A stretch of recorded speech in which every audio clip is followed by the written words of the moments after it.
So, it's official. For April Fool's Day 2023, they killed Sonic. Again. What? Confusion doesn't even begin to describe this, so at 3:59 UK time on the 31st of March, the official Sonic the Hedgehog Twitter dropped a post reading, "We've been listening. A new direction for Sonic is coming soon."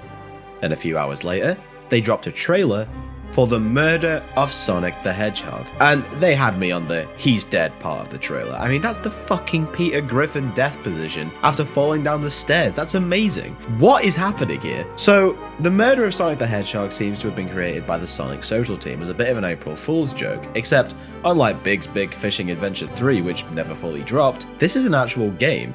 A very short and simple game, but I won't lie, it's pretty damn charming and gives me a strange amount of confidence as to how they are going to be treating the characters and world of Sonic going forward. We've got to look at the Steam page for this though, because look, here's an official Sonic release that claims that everything is canon. Everything. Yep, even that weird fanfiction you pretend you didn't read but you did and there's no going back.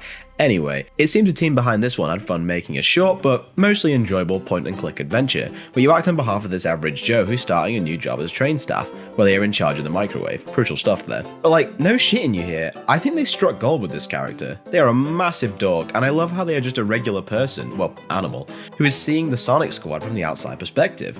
It gives us a chance to see these characters in a totally new light, way better than the Avatar did in Forces. These guys are celebrities and the heroics are obviously known to these people. Like, for example, the train conductor thanked Sonic for his help when Eggman took over in an obvious nod to Sonic Forces. I also believe this is the first in-game example of a game actually bridging the gap between the human countries and the islands where the animals live. The conductor mentions how after his retirement, he wants to go to Spagonia from Sonic Unleashed. And there's optional dialogue with Tails talking about his experience there with Professor Pickle, which leads our protagonist commenting how they would love to visit the countries beyond the islands. There's lots of little details showing how much the team really cared about this franchise, and it's really charming seeing how these characters act when they aren't trying to save the world.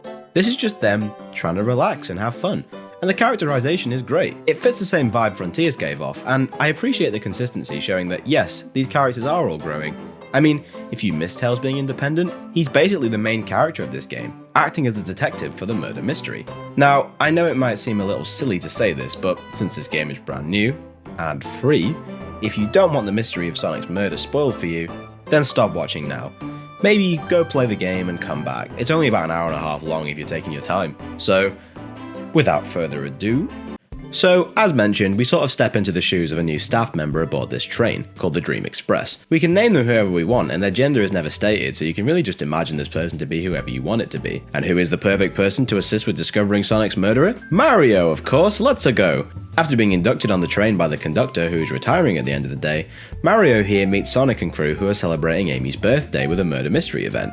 Everyone has been given roles and lore to act out, and Amy's requested that everyone should dress accordingly. I have to say, I really like some of these outfits, and hey, Knuckles has his hat from the Sonic OVA movie. Cool reference. Anyway, after checking everyone's tickets, except Vector's who's managed to lose it already, the gang head to fill their roles, except for Amy and Tails, who are playing the roles of the news reporter and detective respectively. Now neither of these two can be the murderer, so after an hour of letting the gang go into character, they plan to begin the game. However, the train suddenly jerks forward and sends Amy, Tails and Mario here into a closet. It's here we get our understanding of the gameplay, as we try and work out why Amy appears to be lying about something. We scan the room for clues before beginning an interrogation. It's really simple. You click with your mouse on anything that looks suspicious, and after you've clicked on the right thing, Tails will inform you, "That's enough, we can interrogate now," where you'll use key items or ideas to form an argument. Though there's zero penalty for choosing the wrong thing, and you will always have every piece of evidence that you need. That doesn't mean that checking the environment isn't fun. No, it often leads to fun flavor text between the protagonist and Tails, sometimes even giving you the choice of what to say. I love the bin gag.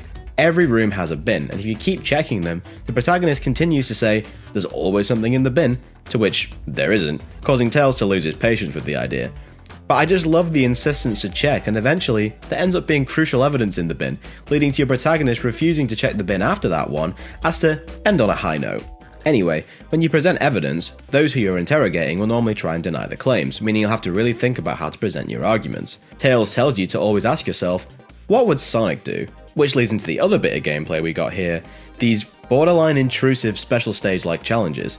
Every single time you present evidence, you have to play this minigame where you move Sonic left and right along this isometric plane and jump to avoid hazards or hit ring boxes. I say special stage-like, as the goal is to collect the required amount of rings. They aren't too bad for the most part, but towards the end the isometric view combined with the higher speed and crazy amount of lights can lead to quite a visually overwhelming experience. It's really easy to accidentally stray into the wrong lane and take damage too, and the last view can get pretty annoying. Luckily there are options in the menu to make these easier if you need to. I managed to get through without, but don't let these be the things that stop you finishing the game, if you get me. For something that pops up so frequently, I think they're a little bit of a pace breaker. I think having some different mini games would have helped, though I understand the budget for this was likely pretty small, and most of that probably went into the absolutely gorgeous artwork this game boasts. It looks great. Anyway, after learning that Amy had broken a Pico Pico hammer and making her swallow her pride to get us out of the cupboard, we discover Sonic dead in the dining room, something Amy is a little bit too happy to see, and rushes off with Tails following suit, eager to solve the mystery. However, upon inspection, we see that Sonic isn't doing too hot and seems to actually be a bit hurt. But after Tails laughs off the idea that Sonic is actually injured, we decide to play along with the game and help Tails solve the mystery. From here, it's just a case of meeting up with the rest of the cast and investigating their alibis and potential motives. The character moments make this game. Absolutely. I love how Knuckles couldn't beat Vector at Super Monkey Ball, so he punched the shit out of the machine so nobody could see the scores.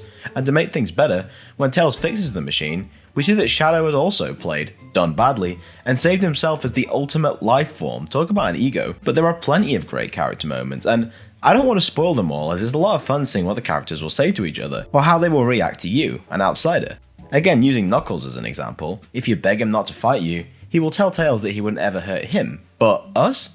No. He'd fight us. It's really fun stuff. Eventually, we reach the control room where Amy calls everyone in to reveal her pick for the murderer, but when Sonic doesn't show, they head to find him and discover Sonic passed out, realizing he was indeed injured. This leads to Tails desperately trying to work out who caused this, and it's here you actually have to use your deductive skills to choose a perpetrator. And I got it first time, it's SBO. But don't worry, he's not suddenly just become a dick. SBO was tricked into using a non-lethal poison dart to knock Sonic unconscious, as the card SBO was given with his character details on claimed it was part of the game. In actuality, the real villain is the train itself, who turns out to be a badnik created by Dr. Eggman. Eggman, at some point post-Frontiers, had decided to invest in the transport industry and built trains that he could potentially control to allow for transport around the future Eggman land. He also explains why he builds Death Eggs, as people fear circular objects apparently. And this really made me laugh after I just said this in the previous video. But whatever, it became an iconic part of the franchise that Eggman has continued to rebuild every time it's been destroyed. You've got to give the man credit, he's persistent, but why does he keep rebuilding this thing? Anyway, Eggman set a bounty to bring Sonic and Co to his base, and the train wanted the reward while also capturing the retiring conductor as he couldn't bear to see him leave. These are, of course, selfish motives, and with Sonic waking up by our side and being sent back to the dining room, my Mario and Sonic team up through a series of these runner levels to defeat the train badnik. I'd like to point out, when Sonic is inspiring our protagonist, who is feeling a little down about not doing anything about Sonic being hurt before, that it doesn't matter, Sonic's original theme begins to play. Well, a new rendition of it. And, like, Jesus, that's the first time this song's been associated with the character since Sonic and the Black Knight in 2009.